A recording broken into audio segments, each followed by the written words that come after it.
جدا نہ جان ہر موج کا وجود سمندر کے ساتھ ہے، ہر موج کا وجود سمندر آل نبی کے در سے میں بھی جدا نہیں، آل نبی کے در سے میں بھی جدا نہیں، میرا نصیب ان کے مقدر کے ساتھ ہے، میرا نصیب ان کے مقدر لاکھوں شقی ادھر ادھر ایک حسین ہے، لاکھوں شقی ادھر ادھر ایک حسین ہے، کانٹوں کی نوک جھونک گلے تر کے ساتھ ہے، کانٹوں کی نوک جھونک گلے تر اور بیجو یزیدیت پہ نہ کیوں لعنت اے نصیب، بیجو یزیدیت پہ نہ کیوں لعنت اے نصیر، یہ دشمنی ہے اور میرے گھر کے ساتھ ہے، یہ دشمنی ہے اور میرے گھر کے ساتھ ہے،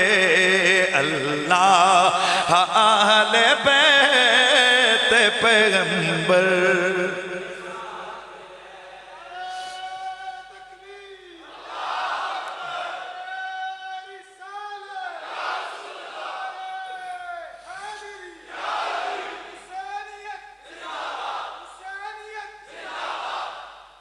بعد از حمد و صلات لائق صد تعظیم و تکریم جملہ علماء ذی قدر و ذی احتشام سادات گرامی المرتبت قبلہ سید جعفر حسین شاہ صاحب، حضرت محترم جناب سید شہباز حسین شاہ صاحب، دیگر جمیع سادات گرامی المرتبت وارثان محراب و منبر جناب حضرت استاد العلماء مولانا محمد حبیب احمد ضیائی صاحب، حضرت محترم سالار قافلہ محبت جناب مولانا محمد نسیم ضیائی صاحب، دیگر کثیر تعداد میں علماء کرام تشریف فرما ہیں، نقیب محفل مولانا محمد اصغر علی ضیائی صاحب، جناب مفتی محمد ثاقب علی ہزاروی صاحب اور دیگر بہت سارے علماء کرام یہاں تشریف فرمائیں، جملہ غلامان مصطفیٰ و آل و اصحاب مصطفیٰ، السلام علیکم ورحمۃ اللہ تعالی وبرکاتہ۔ قابل قدر علماء کرام، مشائخ اعظام، جملہ حاضرین و سامعین، اللہ تعالیٰ کا لاکھ لاکھ شکر ہے کہ اس پروردگار نے مجھے اور آپ کو یہ متبرک اور انتہائی قیمتی گھڑیاں عطا فرمائی ہیں کہ جو ہمارا یہ وقت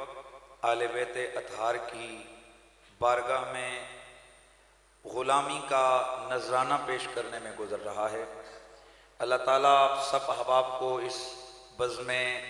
ذکر و فکر میں جو ہم سب تشریف لائے ہیں، آپ بھی تشریف لائے، میری بھی حاضری، اللہ پاک ہم سب کی حاضری قبول کرتے ہوئے دنیا اور عقبہ کی ہم سب کو بھلائیاں نصیب فرمائے۔ انتہائی قابل قدر حاضرین و سامعین، نبی مکرم رحمت کونین صلی اللہ تعالیٰ علیہ وآلہ وسلم کی ذات پر کتاب لا ریب قرآن مجید نازل ہوئی، اور اس قرآن میں ہر قسم کا نصاب موجود ہے، ہر طرح کی رہنمائی موجود ہے۔ قرآن مجید نے کئی سو آیات کے اندر نبی مکرم کی آل کی شانوں کو بیان کیا ہے۔ یہ ڈھیلے نہیں بولنا ہے، میں اس لیے یہ آغاز میں مقدمے کے طور پہ جملے عرض کر رہا ہوں کہ آج ہم نے آل بیت اطہار کا ذکر ایک خاص پاکستان کے اندر مسلمانوں کے اقلیتی فرقے کے حصے میں رکھا ہے۔ ہم سمجھتے ہیں کہ بس یہ آل نبی ان کے ہیں، یہ ذکر ان کا ہے، حالانکہ صاحب ذرا غور سے سماعت فرمائیے، رسول اللہ کی آل بیت وہ ہیں کہ جن کی عظمت اور شان میں قرآن مجید کی سینکڑوں آیتیں نازل ہوئی ہیں۔ تو آپ مجھے بتائیے کہ کیا قرآن صرف اقلیتی فرقے کا ہے یا تمام امت مسلمہ کا ہے؟ تو جب قرآن تمام امت مسلمہ کا ہے تو قرآن آل محمد کی عظمت اور شان کو بیان کرتا ہے، ان کے حق کی بات کرتا ہے، ان کی عزت کی بات کرتا ہے، ان کی محبت کی بات کرتا ہے، ان کی تطہیر کی بات کرتا ہے۔ میرا جملہ پلے باندھنا ہے، ان کی تطہیر کی بات کرتا ہے، ان کے حق کی بات کرتا ہے۔ آئے ہائے ہائے، آپ میرے خیال میں آپ ابھی تک اوپر سے سبحان اللہ، اندر تک میرا جملہ نہیں گیا، میں پھر عرض کر رہا ہوں۔ قرآن کریم آل محمد کی عظمت کی بات کرتا ہے، ان کی شان کی بات کرتا ہے، ان کی پہچان کی بات کرتا ہے، ان کی طہارت و تطہیر کی بات کرتا ہے، ان کی عظمت کی بات کرتا ہے، ان کے حق کی بات کرتا ہے، ان کی مودت کی بات کرتا ہے، ان کی محبت کی بات کرتا ہے۔ میں بڑی غور طلب باتیں آپ کے سامنے عرض کر رہا ہوں، بڑے غور سے سننا ہے، چونکہ یہ قرآن ہمہ جہتی شان آل محمد کی بیان کرتا ہے۔ چونکہ میں نے جملہ بولا قرآن ان کے حق کی بات کرتا ہے، تو میں نے آج آل محمد کے حق کی بات کرنی ہے۔ قرآن مجید برہان رشید نے حکم دیا قرآن کے مخاطبین کو، اور قرآن کے اولین مخاطبین ابو بکر و عمر و عثمان و علی و طلحہ و زاب و صحاب و زہید و ابو عبیدہ و عبداللہ بن مسعود اور رسول اللہ کے دیگر صحابہ و اہل بیت ہیں، یعنی قرآن نازل سینے مصطفیٰ پہ ہوا، اور جب زبان مصطفیٰ سے وہ قرآن نکلا، سننے والے رسول کے صحابہ تھے۔ اور میں یہاں آغاز میں جملہ آپ کے پلے باندھوں، یہ آپ اس کو غور سے سماعت فرمائیے حضرات، یاد رکھیے اگر نبی کی آل اور صحابہ کا واسطہ بیچ میں سے نکال دیا جائے، قرآن نہیں بچتا، حدیث نہیں بچتی، دین نہیں بچتا، شریعت نہیں بچتی۔ اس لیے کہ اگر بیچ میں سے صحابی کو نکال دے تو تجھے کون بتائے گا نبی نے نماز کس طرح سے پڑھی تھی؟ کیونکہ پورے قرآن میں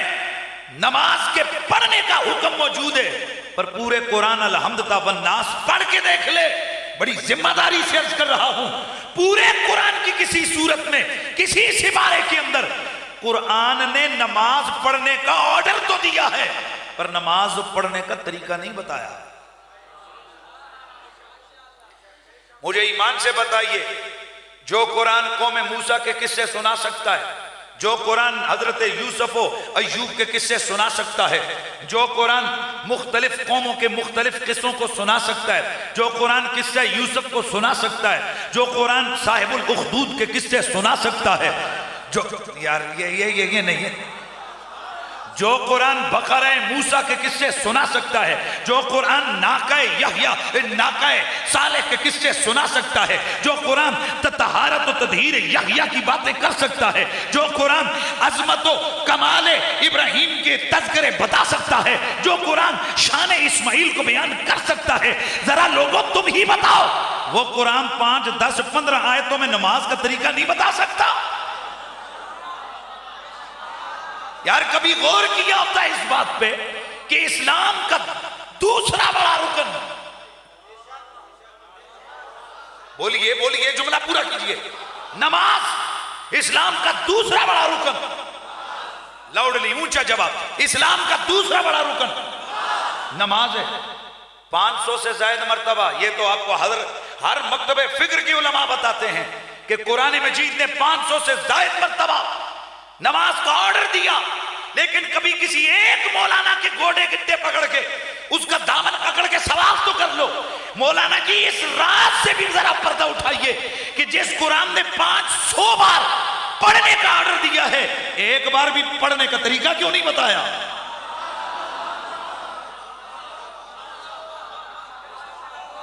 یار اس جملے کو اپنے پلے، اگر آج کی تقریر میں آپ لوگ میرا یہ جملہ سمجھ کے اٹھ گئے،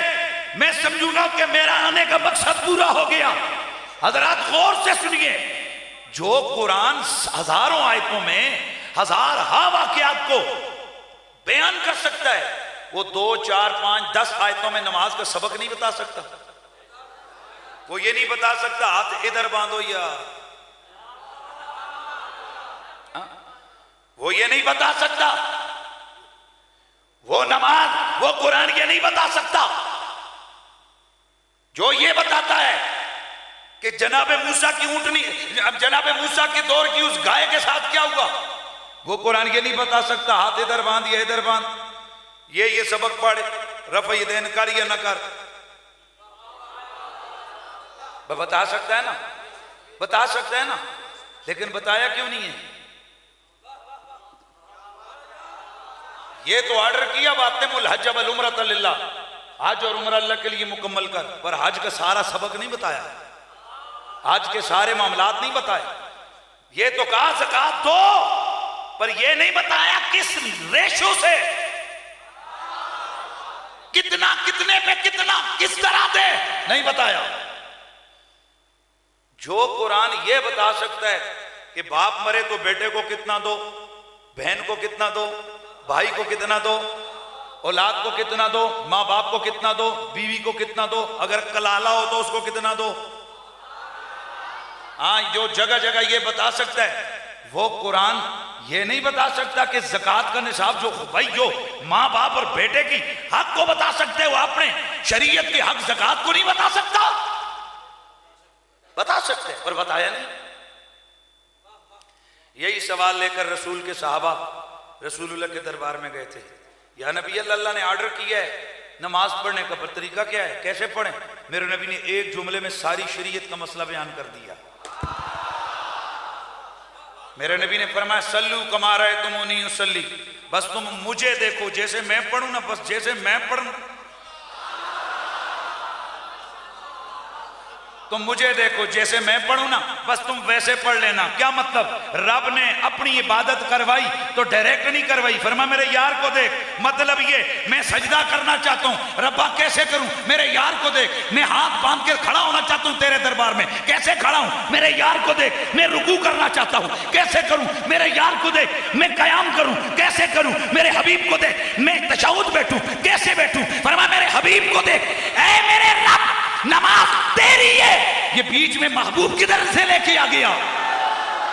عبادت تیری ہے، یہ بیچ میں نبی کہاں سے آ گیا؟ تو جواب آتا ہے یہ تجھے سمجھانے کے لیے کہ جب میں اپنی عبادت کرواؤں تو نبی کو چھوڑتا نہیں، نبی کو نکالتا نہیں، نبی کو الگ نہیں کرتا، بلکہ میں چاہتا ہوں تو نماز بھی پڑھ تو میرے یار کو بیچ میں لے کے آ، تو زکوٰۃ بھی دے تو میرے حبیب کو بیچ میں لے کے آ، تو حج بھی کر تو میرے نبی کو بیچ میں لے کے آ، اور جب میں تجھ سے مانگوں، میں تجھ سے ڈیمانڈ کروں کہ نماز پڑھ کیسے، جیسے میرا یار میں محبوب کو کراس نہیں کرتا، اور جب میں خدا ہو کے تجھ سے کچھ طلب کروں تو یار کو نکالتا نہیں، ڈالتا ہوں۔ تو بھی حیا کر، جب مجھ سے مانگنے آئے تو میرے محبوب کو نکال کے کیوں آتا؟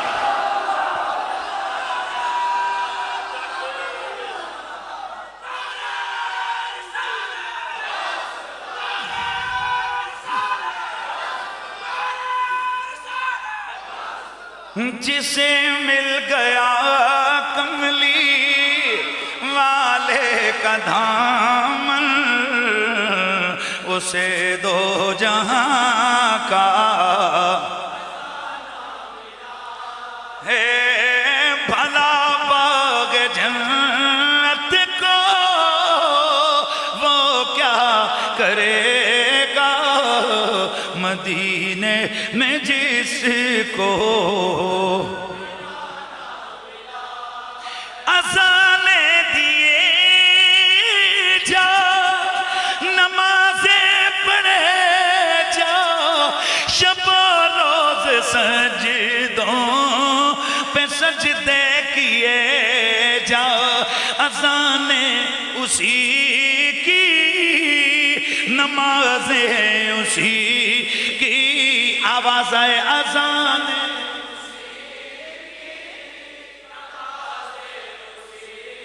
کی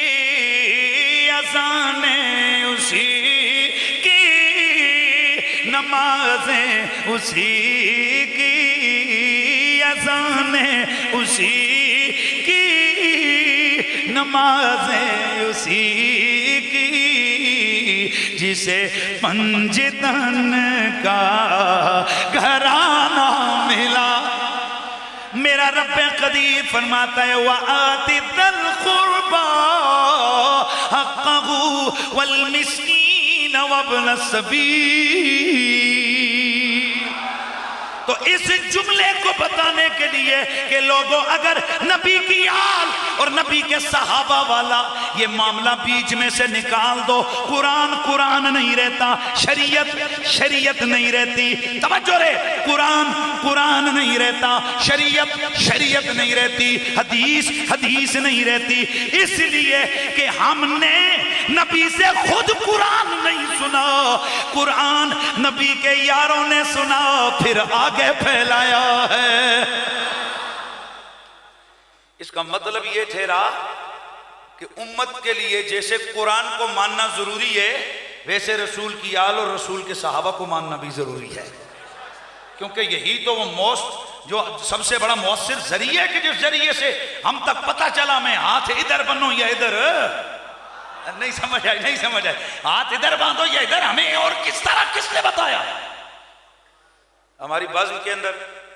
میرے استاد گرامی استاد العلماء والفضلاء استاد الافاضل حضرت قبلہ گرامی المرتبہ مولانا محمد اسحاق ظفر صاحب آپ تشریف فرما ہوئے اور میرے انتہائی قابل قدر حضرت استاد العلماء